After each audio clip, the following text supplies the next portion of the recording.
जमीन से हजारों फीट की बुलंदी, जहां हवा भी सांस रोक लेती है और जहां एक गलत कदम का मतलब है सीधी मौत। इन अमूदी चट्टानों पर जहां इंसान का वहमो गुमान भी नहीं पहुंच सकता, वहां कुदरत का एक ऐसा शाहकार बसता है जो ग्रेविटी के हर उसूल को झुठला देता है।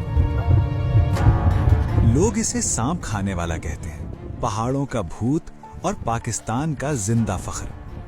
आखिर क्यों इस जानवर को पाकिस्तान का कौमी निशान चुना गया? क्या ये वाकई सांप खाता है? और कैसे ये कुदरत के सख्त तरीन मैदान जंग में अपनी बादशाहत कायम रखता है? आज पुरस्कार दुनिया आपको ले चलेगा बर्फानी चोटियों के उस सफर पर जहां हम जानेंगे मारखोर की वो अनसुनी दास्तान जो आज से पहले आपने कभी नहीं सुनी होगी।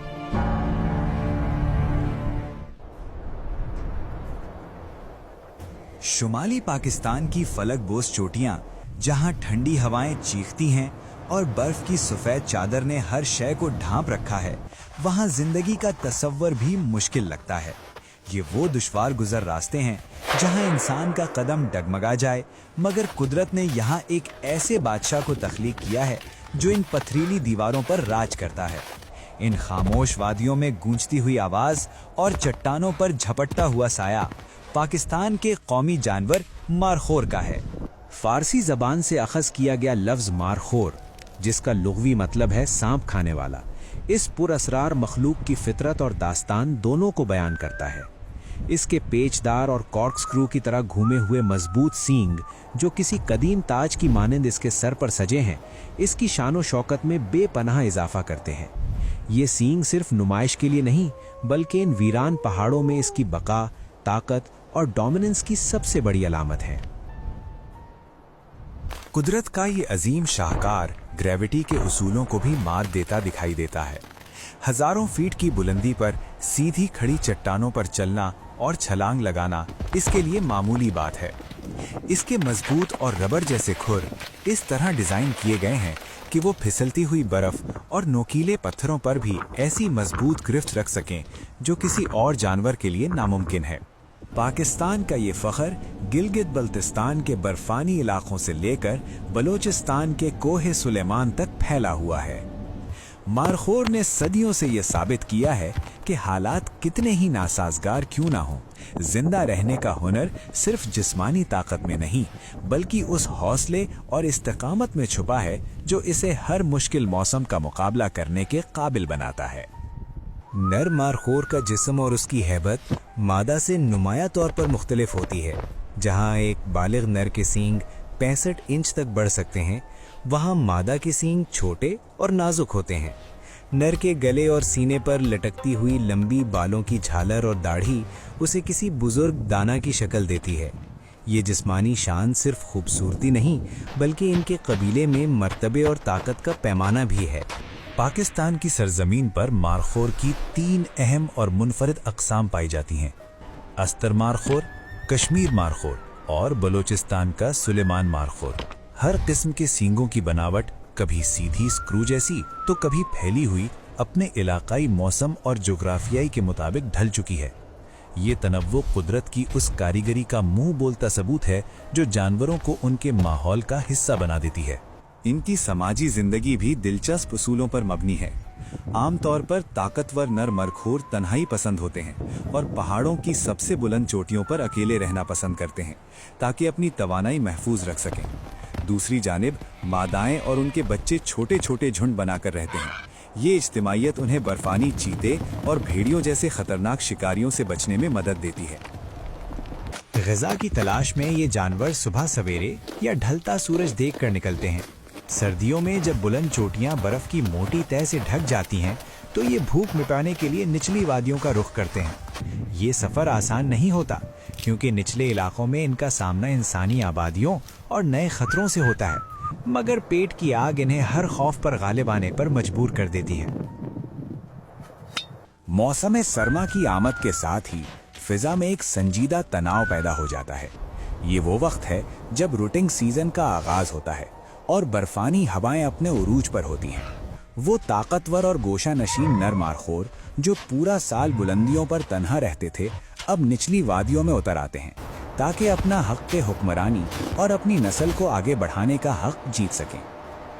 जब दो ताकतवर नर मादाएं मुकाबिल आते हैं तो खामोश पहाड़ इनके भारी भरकम सींगों की टक्कर से गूंज उठते हैं।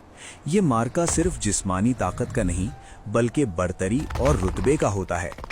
इन पथरीली चट्टानों पर होने वाली ये जंग देखने वाले पर हैबत तारी कर देती है, क्योंकि जो नर अपनी ताकत और हौसले से दूसरे को पीछे हटा दे वही कबीले का नया सरदार और मादाओं की तवज्जो का मरकज बनता है। सर्दियों की सख्त तरीन रातें गुजरने के बाद जब बर्फ पिघलती है और वादियों में हरियाली फूटती है तो जिंदगी का एक नया और नाजुक दौर शुरू होता है। मादा मारखोर घरों और गुफाओं में 1 या 2 बच्चों को जन्म देती है।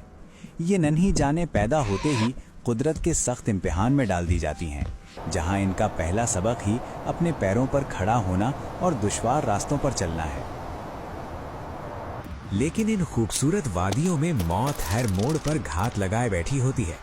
मारखोर का सबसे बड़ा और खामोश दुश्मन बर्फानी चीता है, जो साए की तरह हरकत करता है और जिसे पहाड़ का भूत भी कहा जाता है। इन शिकारियों के लिए मारखोर सिर्फ एक शिकार नहीं बल्कि इस दुश्वार गुजर मौसम में जिंदा रहने का वाहिद सहारा है, और यही वजह है कि मारखोर को हर लम्हा चाको चौबंद रहना पड़ता है। जिंदगी और मौत का ये आंख मिचौली का खेल सदियों से जारी है। हवा का रुख बदलते ही मारखोर की तेज हिस्से शम्मा उसे मीलों दूर से खतरे से आगाह कर देती है। जरा सी आहट पर सर उठाना, हवा को सूंघना और पलक झपकते ही ऐसी अमूदी चट्टानों पर गायब हो जाना जहां शिकारी का पहुंचना नामुमकिन हो, यही वो कुदरती हुनर है जो इस नायाब जानवर की नस्ल को अब तक बचाए हुए है। गुजरी हुई सदी के अवाखिर में इंसानी हवस और बेदरीग शिकार ने इस अजीम बादशाह को मौत के दहाने पर ला खड़ा किया था। इनकी कीमती खाल और नायाब सींगों की तलब ने इन्हें इन्हीं के घर में महसूर कर दिया। वो पहाड़ जो कभी इनकी आवाज़ों से आबाद थे, वहाँ सिर्फ खामोशी और वीरानी का राज हो गया, और यूं लगा कि शायद मारखोर सिर्फ किताबों और माजी की कहानियों का हिस्सा बनकर रह जाएगा। मगर फिर शौर की एक नई किरण फूटी। पाकिस्तान की हुकूमत, इदारों और मुकामी आबादकारों ने मिलकर एक तारीखी फैसला किया। वही मुकामी शिकारी जो कभी इनकी जान के दुश्मन थे, अब इनके सबसे बड़े मुहाफिज बन गए। कम्युनिटी बेस्ड ट्रॉफी हंटिंग के निज़ाम ने यह साबित किया कि अगर कुदरत को बचाना है तो इंसान को इसके साथ हम आहंग होना पड़ेगा, और इसी हिकमत अमली ने मारखोर की धुंधलाती हुई तकदीर को दोबारा रोशन कर दिया। आज इन पहाड़ों पर मारखोर की वापसी कुदरत की बहाली की एक जिंदा मिसाल है। जहां कभी चंद सहमे हुए जानवर दिखाई देते थे, अब वहां हजारों की तादाद में ये फख्र से घूमते नजर आते हैं। बैनुल अक़वामी इदारों ने भी इस कामयाबी को तस्लीम किया है, और मारखोर का खतरे से दो चार फहरिस्त से निकलकर महफूज दर्जे की तरफ आना पाकिस्तान की वाइल्ड लाइफ कंजर्वेशन की दुनिया में एक सुनहरी बाब की हैसियत रखता है। मारखोर को पाकिस्तान का कौमी जानवर कहना सिर्फ एक रस्मी खिताब नहीं, बल्कि ये इस धरती की रूह का तर्जुमान है। ये हमें सिखाता है कि बुलंदियों पर पहुंचने के लिए सख्त तरीन हालात का मुकाबला करना पड़ता है। इसकी अना, इसकी सख्त जानी और इसका हर मुश्किल मौसम में सीना तान कर खड़ा रहना दरअसल उस कौमी मिजाज की अक्कासी करता है जो हर आजमाइश के बाद पहले से ज्यादा मजबूत होकर उभरता है। जब तक ये फलक बोस पहाड़ कायम हैं और जब तक इन वादियों में सर्द हवाएं चलती रहेंगी, मारखोर का राज इन चोटियों पर बरकरार रहेगा। ये सिर्फ पत्थरों पर चलने वाला जानवर नहीं, बल्कि कुदरत का वो हुस्न है जिसे महफूज रखना हम सब की मुश्तरका जिम्मेदारी है। इन अनमिट नकूश की दास्तान जो सदियों पहले शुरू हुई थी, आने वाली नस्लों के लिए भी इसी शान से जारी रहेगी। पहाड़ों का बादशाह मारखोर। ये थी वो दुनिया जो बादलों से ऊपर बसती है। मारखोर की ये कहानी हमें सिखाती है कि बका की जंग में जीत हमेशा हौसले की होती है।